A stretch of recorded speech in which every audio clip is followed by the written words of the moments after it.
kita akan Q&A bersama Bapak Jani yang merupakan kakak kelas saya. Nah, kita akan langsung aja masuk ke session Q&A. Oke, Bapak Jani boleh perkenalkan nama lengkap dan biodata tentang Bapak Jani.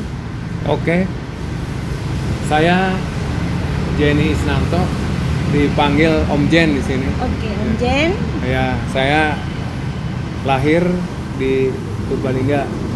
Purbalingga? Ya. Tahun berapa, Pak? Tahunnya 78.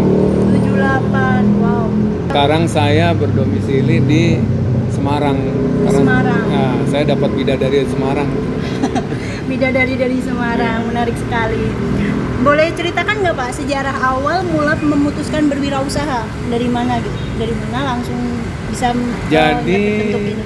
awal mula saya memutuskan untuk berwirausaha itu adalah dari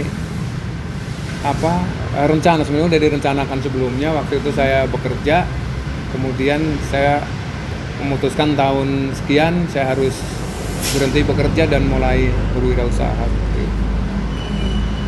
Dulunya bekerja di mana ya Pak ya? Kalau boleh saya tahu? Panjang ya kalau diceritain. Boleh. Yang terakhir aja lah. Terakhir kerja saya di perusahaan kelapa sawit di Kalimantan Timur terakhir.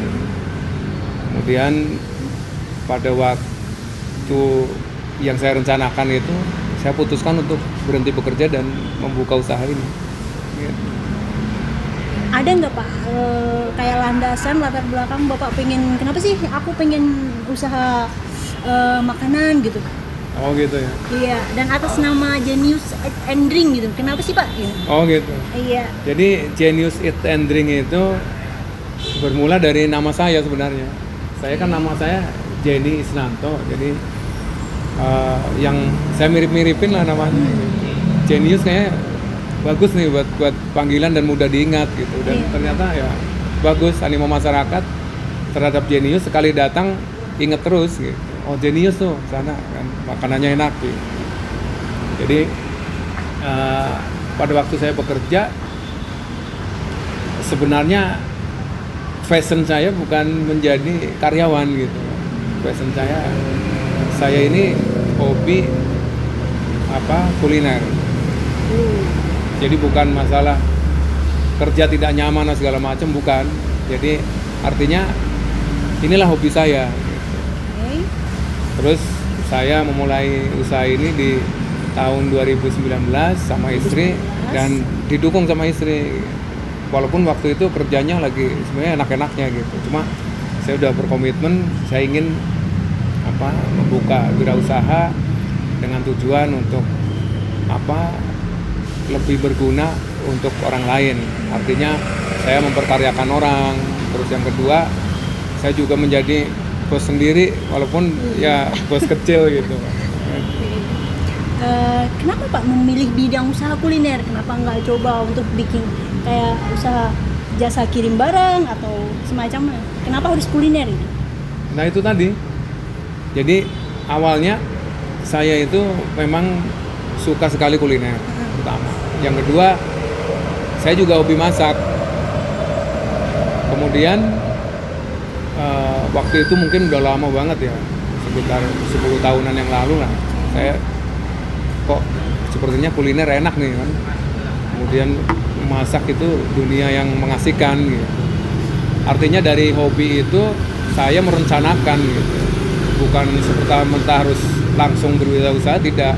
Saya pun harus mengumpulkan modal dengan cara ya bekerja di perusahaan, dapat modal. Nah, pada waktu yang sudah saya rencanakan langsung saya praktekkan gitu.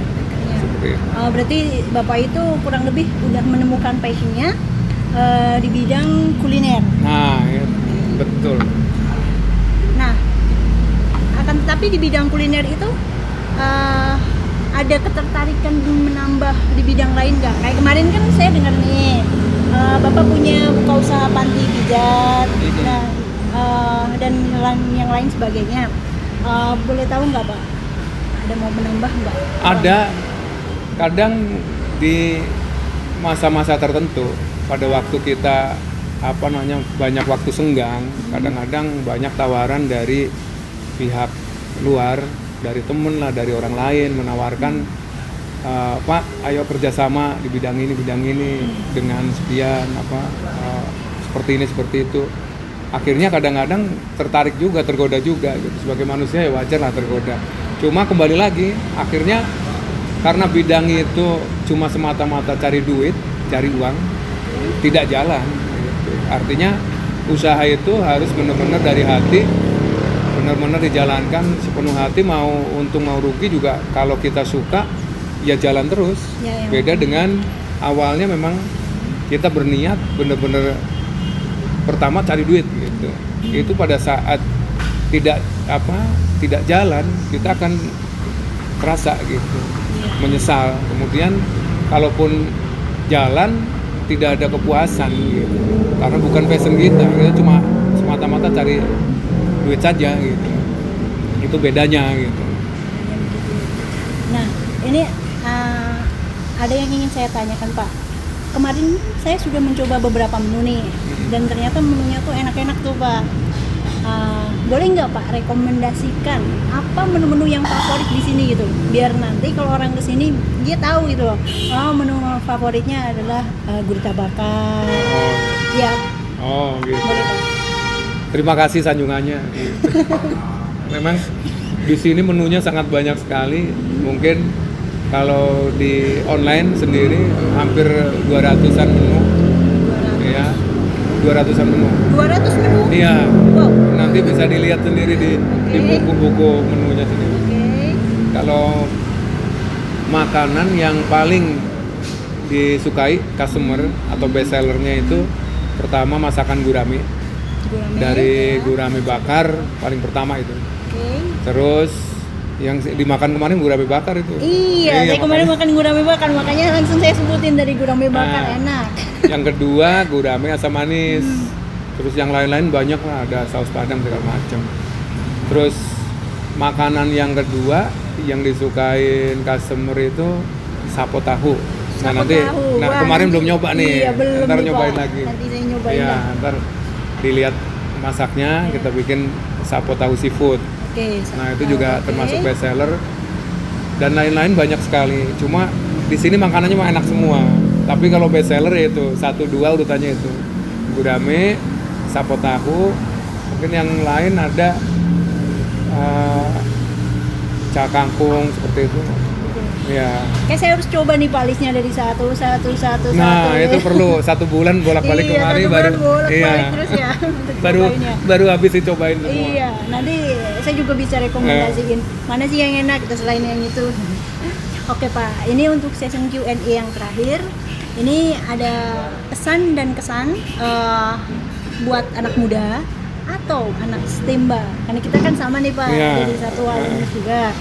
Nah, di bidang wirausaha barangkali ada adik kelas kita yang tertarik dengan bidang usaha wira swasta. Oke. Buat teman-teman semuanya, adik-adik kelas yang mau memutuskan untuk berwirausaha, pertama ya, jadikan hobimu sebagai usahamu. Hobi dulu. Usahamu. Nah, yang kedua, siapkan dulu mental dan juga modal. Mental dan modal. Mental saja tanpa modal juga nggak jalan, modal saja tanpa mental juga nggak jalan. Itu 2 yang terpenting. Ya. Terus yang ketiga, berniat bersungguh-sungguh, apapun yang dilakukan benar-benar itu memang disukai gitu. Ya. Jadi tadi jadikan hobimu sebagai usahamu, jadikan usahamu sebagai hobimu, atau pekerjaanmu sebagai hobimu, itu sama aja. Dengan kata lain tadi saya agak menggalisi kalimat tertarik dari Bapak Jenny nih. Temukanlah passionmu. Nah betul. Jangan lupa ya, sama. temukanlah passionmu gitu ya. Kalau kamu menyelami passionmu, maka kamu akan menemukan di mana jati dirimu gitu ya Pak ya. Kalau bisa ditambahin yang ketiga itu, jangan kita berwirausaha hanya semata-mata pertama tujuannya hanya untuk uang saja. Itu tidak akan jalan dan tidak akan menemukan passion tadi. Berarti uang itu adalah nilai plus gitu ya Pak ya? Nah itu bonus. Itu adalah bonus gitu ya. Yang penting seneng dulu, bonus itu datang dari Yang Maha Kuasa. Cukup sekian Q&A dari saya. Terima kasih untuk sedulur-sedulur semua yang sudah menyaksikan season Q&A untuk Bapak Jani saat ini. Matur suwun.